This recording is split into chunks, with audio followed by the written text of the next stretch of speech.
Hey, what's going on, everybody? Boilon here, back for another Friday. That means we have another edition of Vlogs with Boilon Friday. And in today's video, we're going to be talking about some interesting news that confirms what I said like over a week. How long has it been now when I did that video regarding the Thunderbolts poll? Well, it turns out that those characters that we're going to be voting on is the exact same ones that I'd already spoke about. We'll talk about it anyways. And of course, the upcoming event news for tomorrow, for Sunday, sorry, yeah. So we have, of course, events starting up on Sunday, but yeah, there's a good chance that things could be bugged as usual. But before we get started with the blog, there is a little bit of a concern that I have. So we just started in zone number 5 for Battleworld, and there has been some people concerned, people DMing me, people just talking in my Discord, a little bit concerned about whether or not we're going to reach, some people, some alliances might struggle to reach the 2.5 million VPs that are required to hit difficulty 4 if you're running difficulty 3. I might talk about this in a more extended video because I don't know if it's necessary or not, and we'll have to see. I think where people are going to make up the VP, or where they're maybe missing VP, is going to be through their bonus missions from the Asgardians, and that's worth 10,000 VP at D3. Also, the elite missions is worth 8,700 with Astral and Pegasus. So this is a lot of VPs missing per player, like per player per day kind of thing, like on the elite missions for sure, and the bonus mission in zone number 5. So if you're not clearing this, there is a good chance that you might not make up enough VPs on tomorrow at day 6 with null. So we'll have to see whether or not this becomes a wider complaint or not, and whether or not people don't hit that 2.5 million that's needed to get to D4 or not, or how close it is for a lot of alliances. So I'd be very curious where you're kind of sitting at, if this has been a concern for you. It's just something that's been brought up to me. So if you're ready to go, let's talk about the blog. Let's boil this down.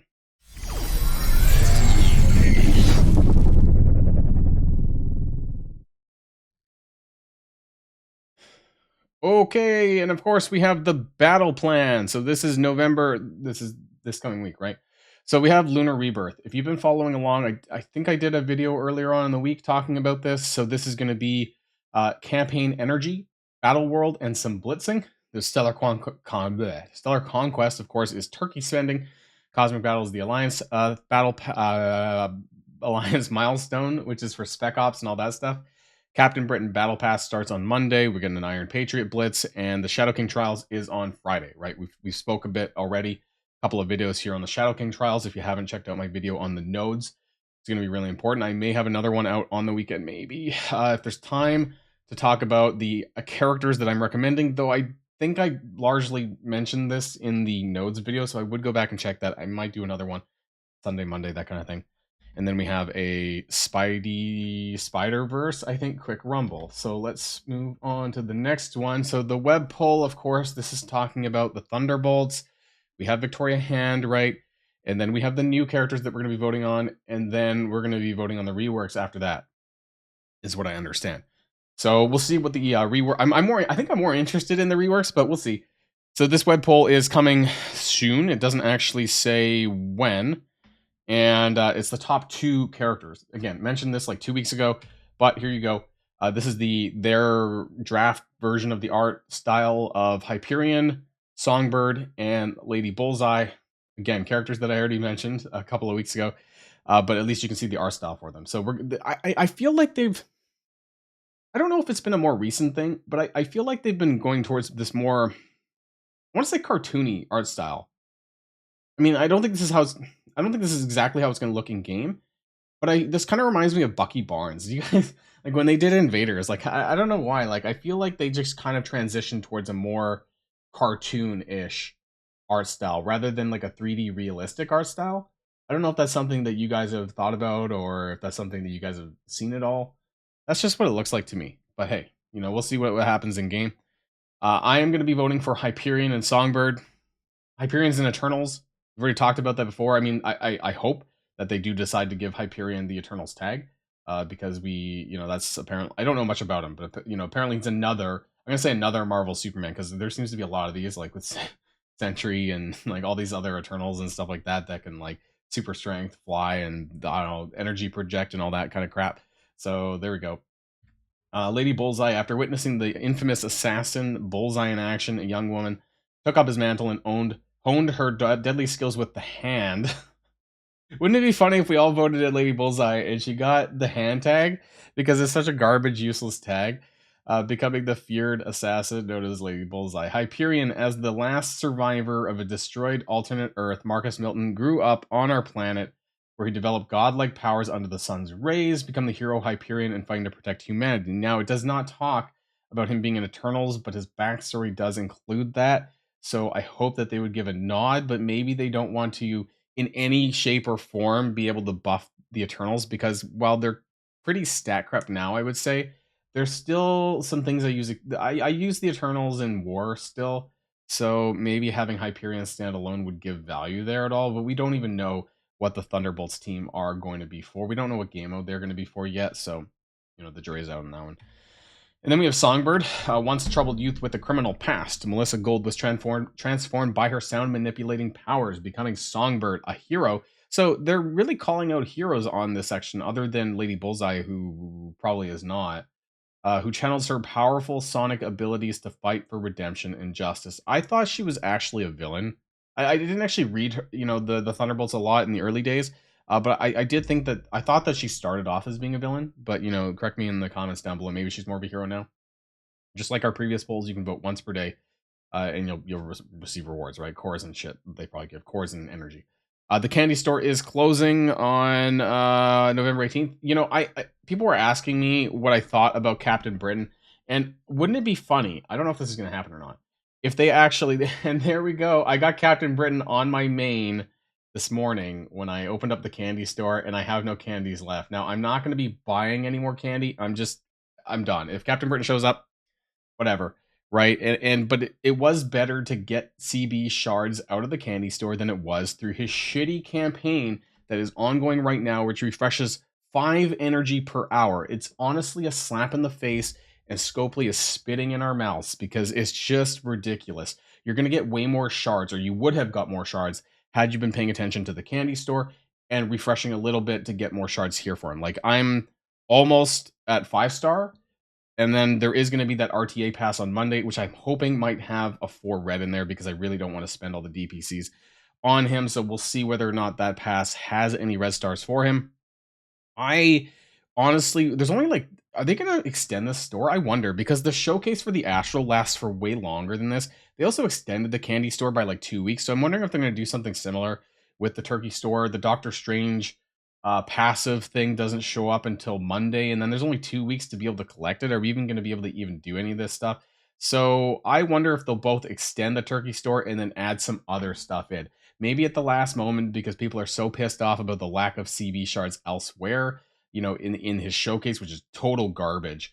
If they'll just add CB into the turkey store in the last week or two. That's why I'm kind of saving up my turkeys a little bit here, because I'm like, maybe they're going to drop something, randomly. I guess we'll find out about that over time, though. Moving on, we do have the Friday free claim, which is going to include Man-Thing character shards and 10,000 cosmic elixirs, which honestly does not matter. That's the equivalent of buying the turkeys once in the turkey store as far as points go. So, it's been such a weird November month-long event, but there you go. Anyways, the Lunar Rebirth event, like I talked about, you're going to be using astral characters in Battleworld. That's interesting. I thought it was just in Blitz, but the data mines, I don't know if this is 100% correct or not, because the data mines did say Shadow Orb fragments in campaign nodes. So, I'm not sure if this is correct either, because the data mines specifically called out campaign nodes, and then battling with these characters in Blitz, including, and it didn't even include the Illuminati. We need to look at the table for this. I heard from some of the other envoys that this was kind of effed up anyways, so the text version of it is effed up, so take this with a grain of salt. And then the Stellar Conquest is also going to include the turkey spending web milestone is going to include Doctor Strange Ultimate Awakened, I think. Yeah, I think. Let's take a look at that, though. And then, of course, this is the Alliance milestone, more Spec Ops crap. And a quick rumble with Spider Society. So let's take a look now for the event charts, right? I think I have that here. Is that? Yeah, there we go. So that's the points. Actually, I want to bring up, can I do this separately? This is the milestone for the web milestone. milestones 1 through 17, which I realized that you probably need to go into full screen mode here a little bit. So you can see the rewards here with the turkeys on the right-hand side. Realistically, I cut this off because you're not going to be getting more than this. Like, frankly, you're probably not going to get much more than milestone 14. Probably with this one. There's the event item, the Lunar Scepter. There's some purple ion rewards in here. What's also interesting is there's night. It says there's Oath, Night Stalker, Orb Fragments. I thought we kind of were done with this. So we're getting 2,000, 6,000, 12,000, 21,000, which is a really bizarre number. It's not even like, it's 10.5 Oath Orbs. Why are we getting Oath Orbs? Shouldn't this be someone else? Is this a mistake? You know, I guess we'll have to wait and see. This seems really stupid. There's some dark promotion credits you can get here at milestone 12. And then beyond that, I mean, whether or not you can get further down here, really, we don't really know. Let's take a look at the event math numbers, though. It does say 1-to-1 for shadow or fragments. Now, the data mines that I had seen that are in my channel and my Discord server, which are pretty accurate normally, they say that it comes from campaign energy. The blog text does say ISO 8, but honestly, from my time in the Envoy program, normally the tables are correct, and it is actually the blog text that's wrong. So I am still going to go out on a limb and say that this is probably campaign energy and not ISO 8 energy. So we're going to wait for the corrected version, I think, at 2 o'clock here for the blog and see if it corrects anything. Maybe it won't. Hell, maybe we have to wait until the event goes live, like in the preview in game tomorrow, to really get a better understanding about what's right and what's not, because I don't want to put out, you know, tomorrow, I don't want to put out an incorrect math video that has a completely different energy source. So we're going to have to see about 100% like where this is coming from. You get 5,000 points for winning or losing in Battleworld, so that's fine. And again, there's no bonus points for Astral in Battleworld. It's just all this stuff. It says Blitz with Annihilator characters 15 times for 15,000. Illuminati 15,000 15 times, which is fine. You can do this like 3 times, right? You can do this very easily. Bonus points for Thanos Endgame 6-7. Captain Britain 6-7, Ancient One 5-6-7, and there's also I cut it off down here, but there's Emma Frost 5-6-7 as well. So yeah, this one's a little bit weird. Again, we have to figure out whether or not the math for the events are actually going to be ISO 8 energy or campaign energy, because this makes a big difference, right? You know, I'm hoarding. I've been hoarding a lot of campaign energy, as you guys know, and I'm still, you know, not spending my campaign energy right now. If it's ISO 8 energy, that's fine, because I am spending that, so we'll have to really see what that's all about. And then I believe there's one more photo to show, and this is just some examples here of the Turkey web milestone, which shows shadow orb fragments, which is going to be towards the milestone points. There's also direct milestone points on the right-hand side. It's not really that important. You'll see it when the blog goes up and when I do my math video anyways. But you can do see that for spending 300,000 turkeys, you do get, how much is this? 10, 20, 30, 40, 50, 60, 70, 80, 100. So my guess is we're going to get 100 of this week, and then 100 of this next week for the next Turkey web milestone, and that should give you to 200, which means that you didn't really need to spend on that stupid orb that was in the game right now. I think it's still there, honestly. There's the somewhere down here where it's like the Strange Awakened orb for like $10 US, something like that. I don't know if it's, you know what I'm talking about. You saw it. It flashed across the screen during this week, somewhere in here.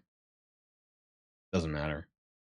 Doesn't matter. Anyways, that's how you got the ultimate awakened ability for paid. There was no point in getting it early. We don't even have Shadow King out yet, which is coming on Friday, of course. Anyways, so there's gonna be more to talk about across the weekend. You know, we got Null D3 going tomorrow. I don't know if I will be doing a video. I might do a video on Null tomorrow, and then of course we have Sunday, which is gonna be, you know, the famous videos that usually happens once a week, or sometimes more than once a week, I suppose, sometimes now.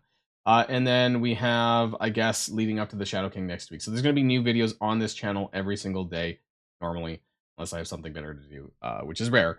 So otherwise, that's going to be the end of Blogs with Boilon Friday. Let me know what your thoughts are in the comments down below. Also, let me know if your alliance is in that kind of weird struggle point with that you don't think that you're going to get to 2.5 million points to unlock D4 if you're in that position, because I have heard that concern from some others. We'll have to wait and see, I guess, maybe on Sunday when everything's resolved, and whether or not some people just didn't hit the mark on that one. I'd be a bit curious. Otherwise, stay tuned for my event videos and my extra videos across the weekend. Have a great rest of your weekend, everybody, and until next time, stay safe and healthy, and I'll see you all later. Boilon signing out.